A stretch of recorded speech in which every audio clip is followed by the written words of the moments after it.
11 मई 1998 दोपहर 3:45 पर राजस्थान के पोखरण में अचानक एक के बाद एक 3 जबरदस्त धमाके होते हैं। अचानक धरती कांप उठती है और आसमान धुएं के गुब्बार से भर जाता है।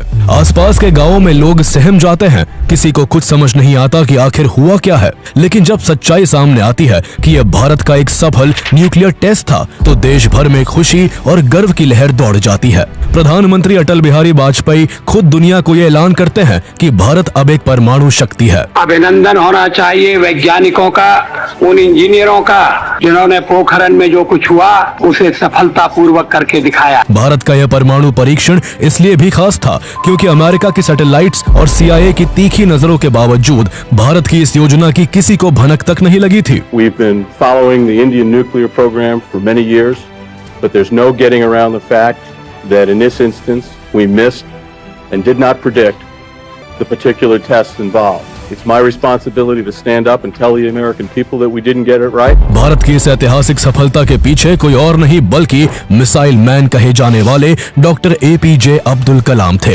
जिन्होंने न केवल ऑपरेशन शक्ति को कामयाबी तक पहुंचाया, बल्कि उन्होंने अमेरिका की आंखों में धूल झोंकने के लिए मेजर जनरल पृथ्वीराज का भेष भी धरा था। रामेश्वरम के एक छोटे से गाँव में एक नाविक के घर पैदा होने वाले अब्दुल कलाम ने अपनी मेहनत के दम पर DRDO और ISRO जैसे देश के 2 सबसे बड़े साइंटिफिक इंस्टीट्यूशंस में काम किया और भारत को स्पेस एंड डिफेंस टेक्नोलॉजी में इतना सेल्फ रिलायंट बना दिया कि जो देश कभी हथियारों के लिए दूसरे देशों पर डिपेंडेंट था, वो आज खुद वेपन्स बना भी रहा है और उसे एक्सपोर्ट भी कर रहा है। उन्होंने अग्नि, पृथ्वी और आकाश जैसी मिसाइलों से न केवल भारत को एक मजबूत सैन्य शक्ति बनाया, बल्कि उन्होंने बच्चों को सपने देखना सिखाया, युवाओं को इनोवेशन की तरफ मोड़ा और विज्ञान को लैब से निकालकर सीधे गांवों तक पहुंचाया। वो महान साइंटिस्ट होने के साथ साथ देश के सबसे चहेते राष्ट्रपति भी बने, लेकिन उन्होंने फिर भी खुद को एक टीचर कहलाना पसंद किया। तो आइए जानते हैं मिसाइल मैन के नाम से मशहूर भारत के सबसे प्यारे राष्ट्रपति डॉक्टर APJ अब्दुल कलाम की पूरी कहानी। आखिर कभी फाइटर पायलट बनने का ख्वाब रखने वाले डॉक्टर कलाम भारत के महान साइंटिस्ट कैसे बने, भारत को न्यूक्लियर पावर बनाने में उनकी क्या भूमिका थी और जून 2007 में प्रेसिडेंट के रूप में दूसरे कार्यकाल की इच्छा रखने के बावजूद वो दोबारा प्रेसिडेंट क्यों नहीं बन पाए थे।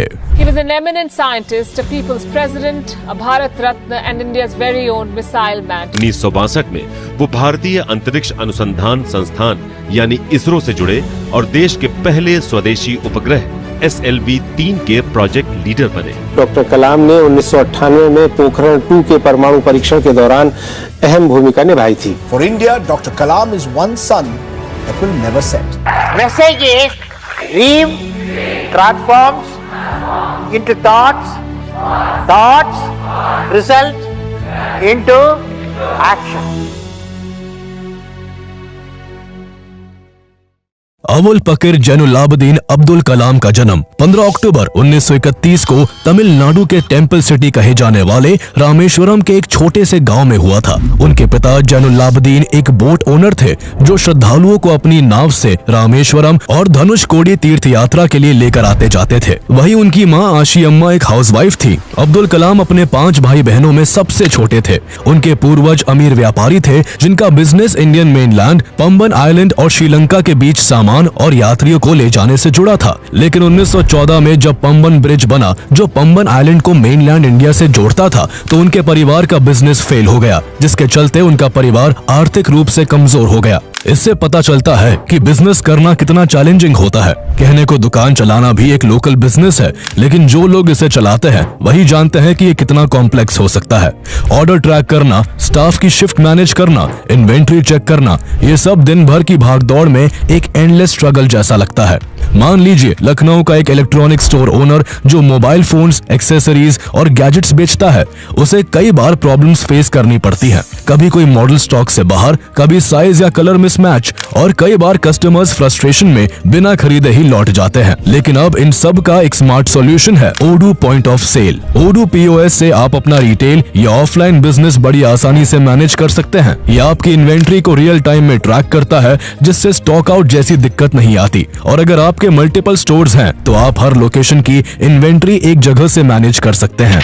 एम्प्लॉय की परफॉर्मेंस, वर्क आवर्स और शिफ्ट शेड्यूल्स को भी आप ओडू से इजीली ट्रैक कर सकते हैं, जिससे टीम भी मोटिवेटेड रहती है और काम में ट्रांसपेरेंसी बनी रहती है। पुराने ऑर्डर्स को आप कस्टमर, प्रोडक्ट, कैशियर या डेट के हिसाब से सर्च कर सकते हैं। ओडू सेल्फ सर्विस का भी ऑप्शन देता है, जहां कस्टमर्स खुद ही कियोस्क या स्मार्टफोन से ऑर्डर प्लेस कर सकते हैं। ओडू पीओएस से आप अपने बिजनेस को कंफ्यूजन से निकालकर क्लैरिटी में ला सकते हैं। सबसे अमेजिंग बात है कि ओडू का पहला ऐप लाइफ टाइम के लिए फुल होस्टिंग और सपोर्ट के साथ फ्री है। तो अगर आप भी अपने बिजनेस को स्मार्ट तरीके से ग्रो करना चाहते हैं तो आप ओडू के साथ जुड़ सकते हैं। इसका लिंक आपको डिस्क्रिप्शन एंड पिन कमेंट में मिल जाएगा। उनके पिता को घर चलाने में भी दिक्कतों का सामना करना पड़ता था, इसलिए अब्दुल कलाम को केवल 10 साल की उम्र में न्यूज़पेपर डिस्ट्रीब्यूशन का काम करना पड़ा। वो सुबह जल्दी उठकर पहले अखबार बांटते और फिर स्कूल जाते। ये वही स्ट्रगल था जिसने कलाम के अंदर बचपन से ही पेशेंस और डिसिप्लिन की मजबूत नींव रख दी थी। अब्दुल कलाम ने अपने primary education shorts high school से पूरी की।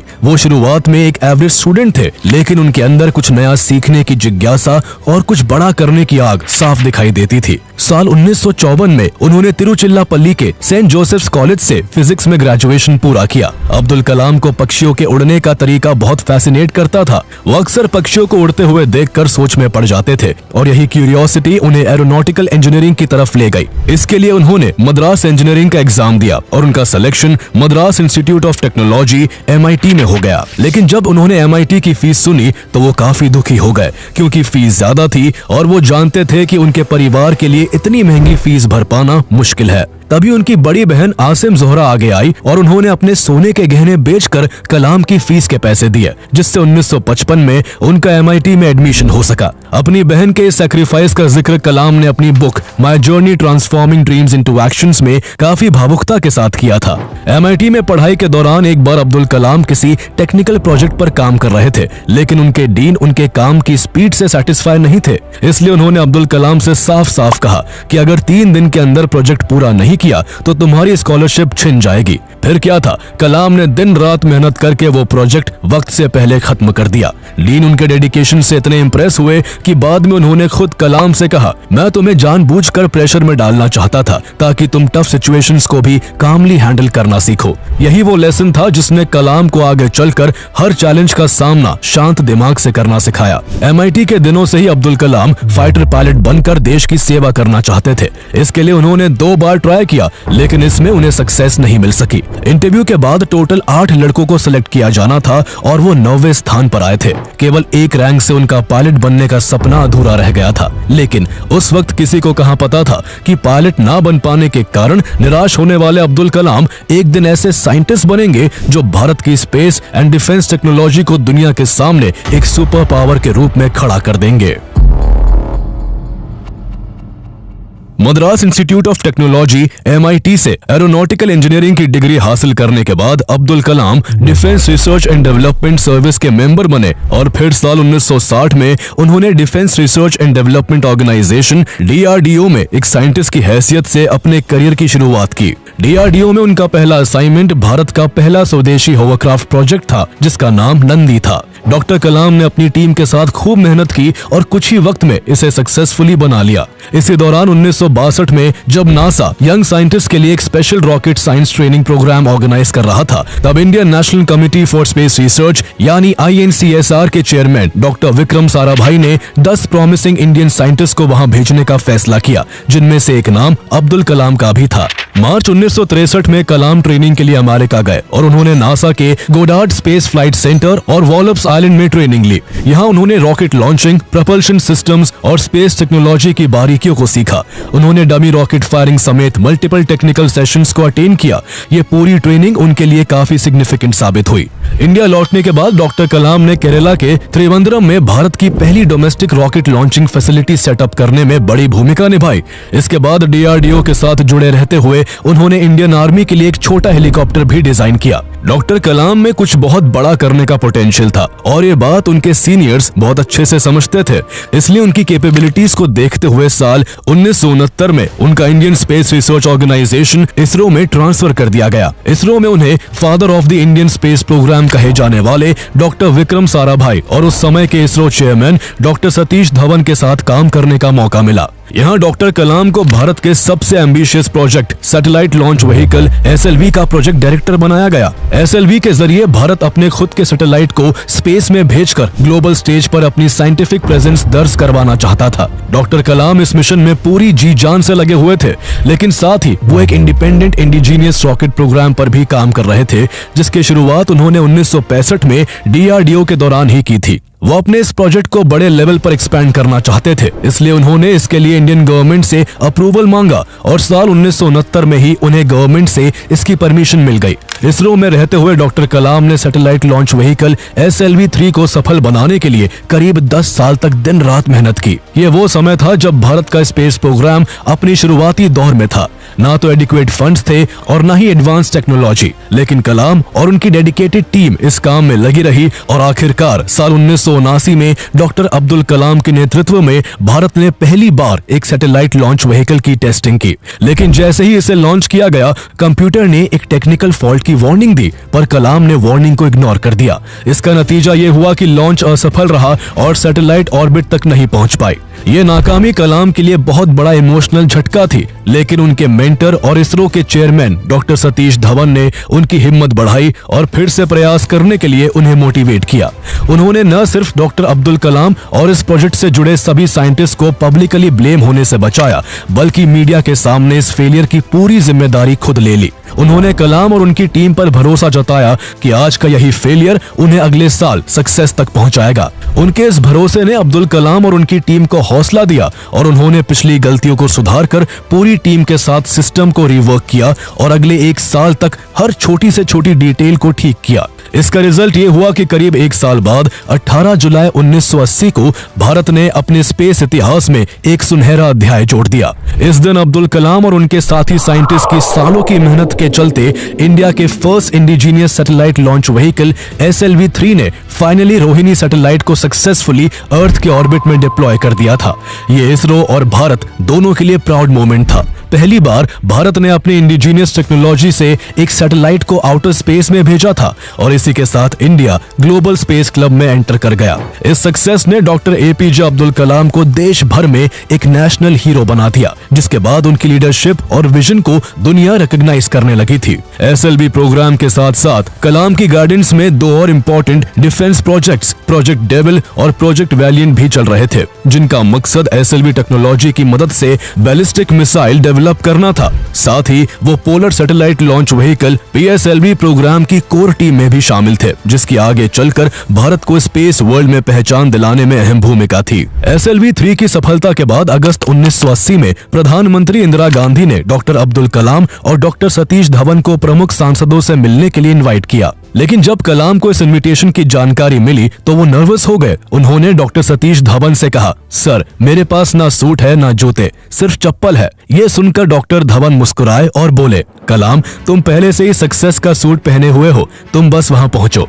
कलाम अपनी सिंप्लिसिटी में उस मीटिंग में पहुंचे। वहाँ इंदिरा गांधी ने उनका परिचय अटल बिहारी वाजपेयी से कराया। वाजपेयी कलाम से इतने प्रभावित हुए कि उन्होंने उनसे हाथ मिलाने के बजाय उन्हें सीधे गले से लगा लिया। ये देखते ही इंदिरा गांधी ने हल्के अंदाज में चुटकी लेते हुए कहा, अटल जी लेकिन कलाम तो मुसलमान है। अटल जी मुस्कुराए और बोले, जी हाँ, लेकिन पहले वो एक भारतीय और एक महान वैज्ञानिक है। साइंस के क्षेत्र में डॉक्टर अब्दुल कलाम के ह्यूज कंट्रीब्यूशन को देखते हुए इंडियन गवर्नमेंट ने उन्हें साल 1981 में देश का 3rd highest civilian award Padma Bhushan देकर सम्मानित किया। ये सिर्फ एक सम्मान नहीं था, बल्कि ये उस जर्नी की पहली ऑफिशियल रिकॉग्निशन थी जिसने आगे चलकर डॉक्टर APJ अब्दुल कलाम को मिसाइल मैन ऑफ इंडिया और फिर देश के सबसे प्यारे प्रेसिडेंट के रूप में पहचान दिलाई। 13 साल तक इसरो में अपनी सेवा देने के बाद डॉक्टर एपीजे अब्दुल कलाम ने 1982 में एक बार फिर से डीआरडीओ ज्वाइन किया और उन्हें उनके शानदार काम के चलते defence research and development laboratory DRDL का डायरेक्टर अपॉइंट किया गया। उस समय भारत को अपनी डिफेंस नीड्स के लिए दूसरे देशों पर डिपेंड रहना पड़ता था, चाहे वो मिसाइल हो या कोई और डिफेंस इक्विपमेंट। हर एडवांस टेक्नोलॉजी को बाहर से इंपोर्ट करना पड़ता था।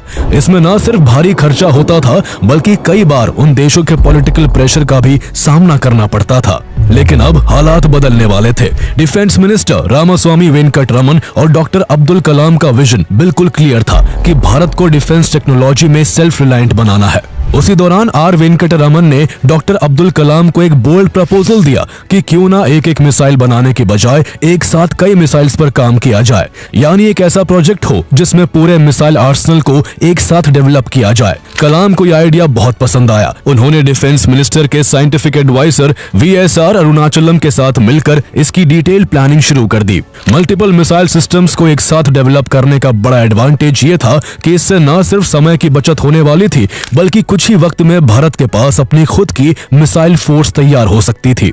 साल 1983 में यह विजन रियलिटी बनना तब शुरू हुआ जब डॉक्टर कलाम की लीडरशिप में DRDO ने integrated guided missile development programme IGMDP की शुरुआत की। इस प्रोग्राम के तहत DRDO ने एक साथ 5 स्ट्रेटेजिक मिसाइल्स अग्नि, पृथ्वी, आकाश, त्रिशूल और नाग को डेवलप करने का फैसला किया। डिफेंस मिनिस्टर आर वेंकटरमन ने इस प्रोग्राम को कैबिनेट से अप्रूव करवाया और इसके लिए 3.88 बिलियन रुपीस का बजट एलोकेट किया, जो आज के हिसाब से करीब 66 बिलियन रुपए होते हैं। इस पूरे प्रोजेक्ट की सक्सेस की रिस्पॉन्सिबिलिटी डॉक्टर अब्दुल कलाम के कंधों पर थी। उन्हें इस प्रोजेक्ट का चीफ एग्जीक्यूटिव बनाया गया। अगले 5 साल तक DRDO के हजारों साइंटिस्ट, टेक्नीशियंस और इंजीनियर्स इस मिशन में दिन रात जुटे रहे। रास्ते में कई फेलियर्स भी आए, लेकिन हर सेटबैक के बाद कलाम ने अपनी टीम को सीखने और फिर से उठ खड़े होने के लिए इंस्पायर किया।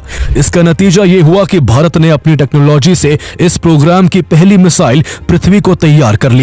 जैसा कि नाम से जाहिर है, पृथ्वी एक सरफेस टू सरफेस मिसाइल है जो 150 से 350 किलोमीटर की रेंज में टारगेट को एक्यूरेटली हिट कर सकती है। 25 फरवरी 1988 को श्रीहरिकोटा के शार सेंटर में इसका सक्सेसफुली टेस्ट हुआ। इसके गाइडेंस सिस्टम, लिक्विड प्रोपल्शन और एरोडायनामिक डिजाइन में डॉक्टर कलाम का की रोल था। पृथ्वी की बड़ी सक्सेस के बाद DRDO ने इसके एडवांस वर्जन पृथ्वी 1, पृथ्वी 2 और पृथ्वी 3 को भी डेवलप किया था।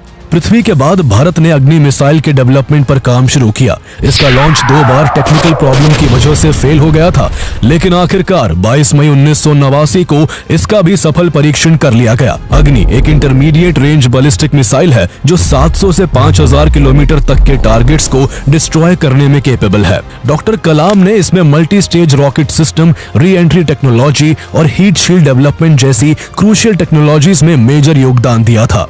आगे अग्नि के भी 5 एडवांस सीरीज अग्नि 1, अग्नि 2, अग्नि 3 और बाद में अग्नि 4 और अग्नि 5 को भी डेवलप किया गया था। ये सिर्फ मिसाइल्स नहीं थे, बल्कि ये भारत की साइंटिफिक स्ट्रेंथ और टेक्नोलॉजिकल इंडिपेंडेंस के सिंबल भी थे, जिससे दुनिया को पता चला कि India can stand tall on its own. Prithvi और अग्नि जैसी ग्राउंड टू ग्राउंड मिसाइल्स की सफलता के बाद भारत को अब सरफेस टू एयर मिसाइल्स की जरूरत थी, यानी ऐसी मिसाइल्स जो आसमान से आने वाले खतरे को हवा में ही खत्म कर सके। लेकिन जैसे ही भारत ने अपने इंडिजीनियस मिसाइल प्रोग्राम में तेजी दिखाई, Canada, France, Germany, Italy, Japan, UK और USA जैसे ताकतवर देश बुरी तरह बौखला गए। इसकी वजह से भारत को missile technology control regime MTCR के सैंक्शंस और रिस्ट्रिक्शंस का सामना करना पड़ा, जिसके चलते भारत पर उनकी किसी भी टेक्नोलॉजी को एक्सेस करने की रोक लगा दी। इसके बावजूद अब्दुल कलाम और उनकी टीम ने हार नहीं मानी और इंडिजीनियस मिसाइल सिस्टम्स पर काम जारी रखा। उनकी मेहनत की बदौलत 1990 में भारत ने आकाश नाम की एक surface to air missile successfully develop कर ली। इसकी रेंज 25 से 30 किलोमीटर तक की थी और इसे स्पेशली एनिमी एयरक्राफ्ट्स और इनकमिंग मिसाइल्स को न्यूट्रलाइज करने के लिए बनाया गया था।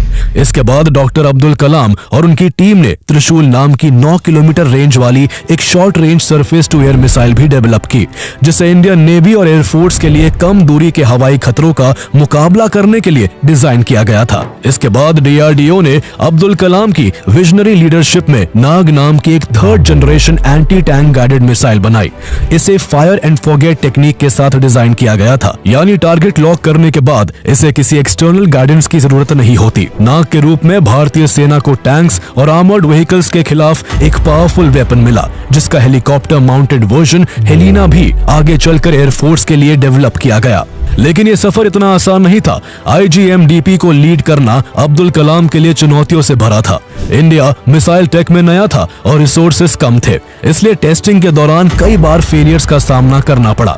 मगर अब्दुल कलाम कभी असफलता से डरे नहीं। वो हमेशा कहते थे, अगर सफल होने का संकल्प मजबूत हो तो असफलता कभी नहीं पछाड़ सकती। उन्होंने फंड और फॉरेन सपोर्ट की कमी को कभी एक्सक्यूज नहीं बनाया, बल्कि हमेशा इंडिजीनियस इनोवेशन पर ही जोर दिया। उन्होंने डीआरडीओ की अलग अलग लैब्स जैसे हैदराबाद की DRDL, बेंगलुरु की ADE और पुणे की ARDE को इनोवेशन हब्स में बदल दिया। उनका सपना था कि भारत मिसाइल टेक्नोलॉजी में पूरी तरह आत्मनिर्भर बने, और इस रास्ते में उनकी कोशिशों और इतनी सारी मिसाइल को डेवलप करने की वजह से लोग उन्हें प्यार से द मिसाइल मैन कहने लगे। कलाम सिर्फ एक साइंटिस्ट नहीं थे, वो एक सच्चे इंसान और एक अच्छे लीडर भी थे। उनकी सादगी और टीम फर्स्ट अप्रोच उन्हें सबसे अलग बनाती थी। उन्होंने हमेशा कामयाबी का श्रेय अपनी टीम को दिया और नाकामी की जिम्मेदारी खुद ली। उनका हमेशा से मानना था कि कोई भी सक्सेस कलेक्टिव वर्क के बिना पॉसिबल नहीं हो सकती है। साल 1990 में डॉक्टर कलाम के महान योगदान और लीडरशिप के लिए भारत सरकार ने उन्हें देश के दूसरे सबसे बड़े सिविलियन अवार्ड पद्म विभूषण से सम्मानित किया। 1992 में डॉक्टर अब्दुल कलाम दो बड़ी जिम्मेदारियां एक साथ संभाल रहे थे। जहां एक तरफ वो डीआरडीओ के डायरेक्टर जनरल के पद पर रहकर देश की डिफेंस स्ट्रेटजीज को नई दिशा दे रहे थे, तो वहीं दूसरी ओर उन्हें प्राइम मिनिस्टर का चीफ साइंटिफिक एडवाइजर बना दिया गया था, और वो इस पद पर साल 1999 तक बने रहे। इंडियन गवर्नमेंट ने 1997 में साइंस के क्षेत्र में डॉक्टर अब्दुल कलाम के महान योगदान के लिए उन्हें भारत का सर्वोच्च नागरिक सम्मान भारत रत्न से सम्मानित किया। साइंस के क्षेत्र में यह सम्मान इससे पहले 1954 में सिर्फ सीवी रमन को मिला था। लेकिन इतनी बड़ी अचीवमेंट के बाद भी डॉक्टर कलाम के कदम रुके नहीं और दिन रात उनका फोकस केवल देश को मजबूत करने पर लगा रहा। इस दौरान भारत एक बार फिर न्यूक्लियर टेस्ट करना चाहता था। 1974 में भारत ने स्माइलिंग बुद्धा के नाम से पहला न्यूक्लियर टेस्ट किया था, जिसके गवाह अब्दुल कलाम भी बने थे। भले ही वो इस प्रोजेक्ट का ऑफिशियल हिस्सा नहीं थे, लेकिन देश के top nuclear scientist Raja Ramanna ने उन्हें टर्मिनल बैलिस्टिक्स रिसर्च लैबोरेटरी के रिप्रेजेंटेटिव के तौर पर वहां इनवाइट किया था। ऐसे में करीब 2 दशक में भारत ने अपनी न्यूक्लियर टेक्नोलॉजी काफी विकसित कर ली थी और थर्मोन्यूक्लियर वेपन्स बनाने की कैपेबिलिटीज तक पहुंच चुका था। दोबारा न्यूक्लियर टेस्ट के लिए डॉक्टर अब्दुल कलाम ने चीफ साइंटिफिक एडवाइजर और डीआरडीओ के डीजी के रूप में डीआरडीओ और department of atomic energy DAE के बीच स्ट्रेटेजिक कोलैबोरेशन को और मजबूत किया, जो आगे चलकर 1998 के पोखरण 2 न्यूक्लियर टेस्ट में क्रूशियल साबित हुआ। पोखरण 2 का पूरा ऑपरेशन एक्सट्रीम सीक्रेसी में चला। डॉक्टर अब्दुल कलाम ने DAE chairman doctor R Chidambaram के साथ मिलकर इसकी कोर प्लानिंग की। इस न्यूक्लियर टेस्ट को ऑपरेशन शक्ति नाम दिया गया था, जिसमें साइंटिस्ट को भी आर्मी की यूनिफॉर्म पहनाई गई और कम्युनिकेशन में भी साइंटिस्ट ने कोड नेम्स का इस्तेमाल किया। ये सब इसलिए इतनी सीक्रेसी के साथ किया गया ताकि दुनिया की बड़ी ताकतों, खासकर अमेरिका को इस न्यूक्लियर एक्टिविटी की भनक न लगे, क्योंकि इससे पहले साल 1995 में ऐसा हो चुका था। तब भारत की परमाणु तैयारियों की भनक अमेरिका को लग गई थी और भारत को न्यूक्लियर प्रोग्राम बीच में ही रोकना पड़ा था। इस बार भी अमेरिका अपनी इंटेलिजेंस एजेंसी CIA और अपनी सैटेलाइट्स के जरिए भारत की हर न्यूक्लियर एक्टिविटी पर कड़ी नजर रख रहा था। ऐसे में इंडिया को न सिर्फ अपना न्यूक्लियर प्रोग्राम बढ़ाना था, बल्कि पूरी प्रक्रिया को एक्सट्रीम सीक्रेसी में भी अंजाम देना था। इसलिए सिर्फ चुनिंदा सीनियर साइंटिस्ट, मिलिट्री ऑफिसर्स और की पॉलिटिकल लीडर्स को ही इसकी जानकारी थी। डॉक्टर APJ अब्दुल कलाम और डॉक्टर R चिदम्बरम इस न्यूक्लियर प्रोजेक्ट के कोऑर्डिनेटर थे और उनके साथ डॉक्टर अनिल काकोदर समेत वैज्ञानिकों की 8 टीम और सेना की 58th इंजीनियर्स रेजिमेंट अपना अहम योगदान दे रही थी। इसका नतीजा ये हुआ कि भारत ने 1998 1993 में 11 मई और 13 मई को राजस्थान के पोखरण में एक के बाद एक पूरे 5 न्यूक्लियर टेस्ट किए, जिनमें थर्मोन्यूक्लियर और फिजन दोनों टाइप्स के डिवाइसेस शामिल थे। इंडिया अब ऑफिशियली एक न्यूक्लियर पावर बन चुका था और वो दिन बीत चुके थे जब परमाणु क्लब में बैठे 5 देश अपनी आंखों के इशारे से दुनिया को नचाने का काम करते थे। भारत ने अब ग्लोबल स्टेज पर सीना ठोक कर खड़े होने की हिम्मत पा ली थी और यही वजह थी कि भारत की सफलता पर इंटरनेशनल रिएक्शंस काफी सख्त थे।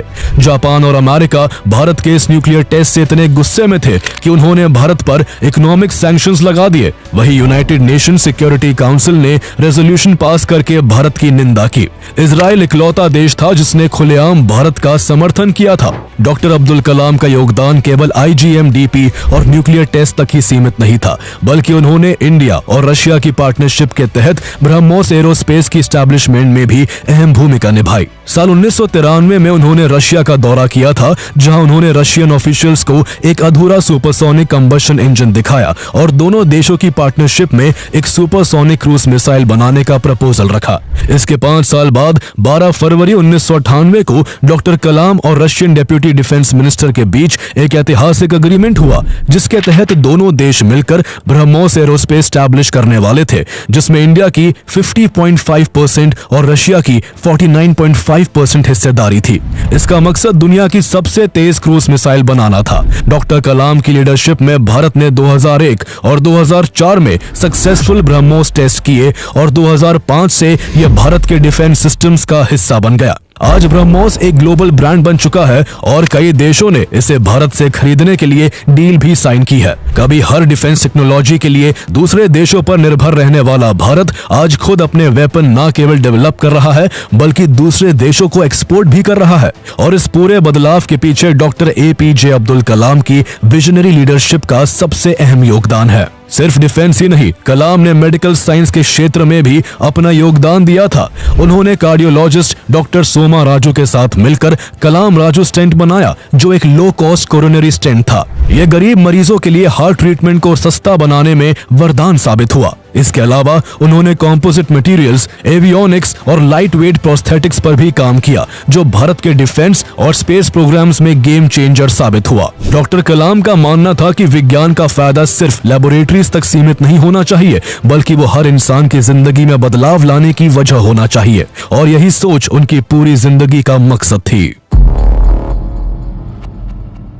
अटल बिहारी वाजपेयी डॉक्टर APJ अब्दुल कलाम के विजन और व्यक्तित्व से इतने ज्यादा प्रभावित थे कि उन्होंने 2002 में उन्हें देश का अगला प्रेसिडेंट बनाने का फैसला किया। इससे कुछ साल पहले भी अटल बिहारी वाजपेयी ने उन्हें अपने कैबिनेट में शामिल होने का ऑफर दिया था, लेकिन कलाम ने इसके लिए रिस्पेक्टफुली मना कर दिया था। उन्होंने तब कहा था कि देश को इस वक्त डिफेंस रिसर्च और न्यूक्लियर प्रोग्राम में मेरी ज्यादा जरूरत है। लेकिन 2002 में जब प्रेसिडेंट पद की बात आई तो अटल बिहारी वाजपेयी उन्हें राष्ट्रपति बनाने के लिए अड़ गए। उन्होंने उन्हें फोन किया और कहा, कलाम साहब, देश को राष्ट्रपति के रूप में आपकी जरूरत है। कलाम मुस्कुराए और बोले, मुझे इस पर सोचने के लिए 1 घंटा दीजिए। जवाब में अटल बिहारी वाजपेयी ने कहा, समय ले लीजिए, लेकिन जवाब हाँ चाहिए, ना नहीं। डॉक्टर अब्दुल कलाम उनकी पेशकश के लिए मान गए और 18 जून 2002 को कलाम ने अटल बिहारी वाजपेयी और उनके मंत्रिमंडल के सामने अपना नामांकन दाखिल किया। पर्चा भरते वक्त अटल बिहारी वाजपेयी ने उनसे मजाक करते हुए कहा, आप भी मेरी तरह कुंवारे हैं। कलाम ने मुस्कुराते हुए जवाब दिया, प्रधानमंत्री जी, मैं सिर्फ कुंवारा ही नहीं, ब्रह्मचारी भी हूँ। उनके इस जवाब से पूरा कमरा ठहाकों से गूंज उठा। उनकी उम्मीदवारी को बीजेपी और कांग्रेस समेत कई पार्टीज का समर्थन मिला। ये उन रेयर मोमेंट्स में से एक था जब रूलिंग और ऑपोजिशन दोनों ने एक नॉन पॉलिटिकल व्यक्ति के पक्ष में एकजुटता दिखाई। 25 जुलाई 2002 को डॉक्टर APJ अब्दुल कलाम ने 11वें राष्ट्रपति के रूप में शपथ ली और भारत के पहले वैज्ञानिक राष्ट्रपति बने। हालांकि देश की हाईएस्ट पोजीशन पर होने के बाद भी डॉक्टर कलाम एक साधारण जिंदगी जीते थे। उन्होंने राष्ट्रपति भवन को जनता के लिए खोलकर इसे पीपल्स पैलेस बना दिया था। उनकी सादगी और जनता से सीधे संवाद के कारण ही उन्हें पीपल्स प्रेसिडेंट भी कहा जाता है। वो अक्सर स्कूल और कॉलेज जाकर बच्चों के साथ संवाद करते और उन्हें विज्ञान, शिक्षा और सपनों का पीछा करने के लिए प्रेरित करते थे। सितंबर 2003 में जब उन्होंने चंडीगढ़ के post graduate institute of medical education and research PGI-MER में एक इंटरैक्टिव सेशन में हिस्सा लिया तो उन्होंने भारत में सोशल यूनिटी और प्रोग्रेस के लिए यूनिफॉर्म सिविल कोड लागू करने की बात की थी। एक बार एक स्कूल की यात्रा के दौरान एक बच्चे ने उनसे पूछा, आप इतने बड़े वैज्ञानिक और राष्ट्रपति होने के बावजूद इतने सिंपल कैसे हैं? कलाम ने मुस्कुराते हुए जवाब दिया, सादगी मेरे माता पिता की देन है और ये मुझे लोगों से जोड़े रखती है। वो राष्ट्रपति भवन में बच्चों के लिए स्पेशल सेशंस रखते थे जहां वो विज्ञान, सपनों और देशभक्ति पर चर्चा करते थे।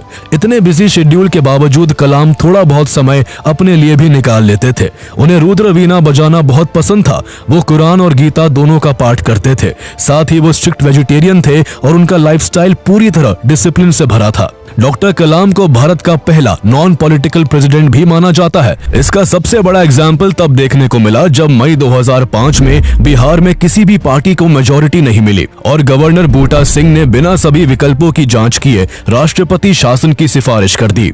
कलाम उस समय रशिया में थे और रात 1:30 बजे उनके पास फैक्स आया जिसमें कैबिनेट ने तुरंत सिग्नेचर की डिमांड की। कलाम ने बिना ज्यादा डिले किए दस्तखत कर दिए, लेकिन बाद में सुप्रीम कोर्ट ने इस मूव को अनकॉन्स्टिट्यूशनल करार कर दिया। इससे न सिर्फ यूपीए गवर्नमेंट बल्कि खुद कलाम की क्रेडिबिलिटी पर सवाल उठे। कलाम इतने आहत हुए कि उन्होंने रेजिग्नेशन देने का मन बना लिया था, लेकिन पीएम मनमोहन सिंह ने किसी तरह उन्हें ऐसा करने से रोक लिया था।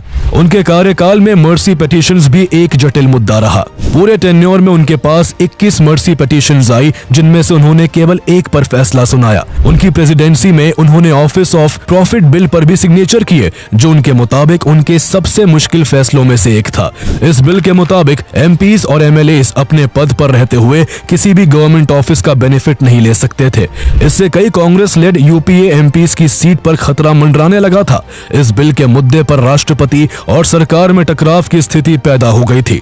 जून 2007 में जब उनका कार्यकाल खत्म हो रहा था, तब उन्होंने दूसरा कार्यकाल स्वीकार करने की इस शर्त के साथ इच्छा जताई कि उनकी जीत तय होनी चाहिए। उनकी उम्मीदवारी को यूनाइटेड नेशनल प्रोग्रेसिव अलायंस यूएनपीए ने तो समर्थन दिया, लेकिन सत्ताधारी यूनाइटेड प्रोग्रेसिव अलायंस यूपीए ने उनका समर्थन नहीं किया। इसलिए डॉक्टर एपीजे अब्दुल कलाम ने 22 जून 2007 को फैसला लिया कि वो दोबारा चुनाव नहीं लड़ेंगे। उनका कहना था कि वो राष्ट्रपति भवन को राजनीतिक सौदेबाजी का हिस्सा नहीं बनाना चाहते।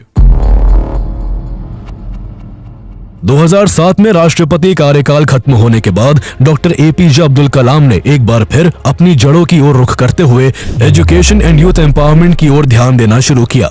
जब वो राष्ट्रपति भवन छोड़ रहे थे तो उनके पास केवल 2 बैग और एक लैपटॉप था। उनकी यही सादगी उनके व्यक्तित्व का सबसे बड़ा आकर्षण थी। कलाम ने अपने जीवन के अंतिम दिनों को यूनिवर्सिटीज, स्कूल्स और कॉलेजेस में लेक्चर देने, किताबें लिखने और अपनी मोटिवेशनल स्पीचेस के जरिए यूथ को इंस्पायर करने में बिताया।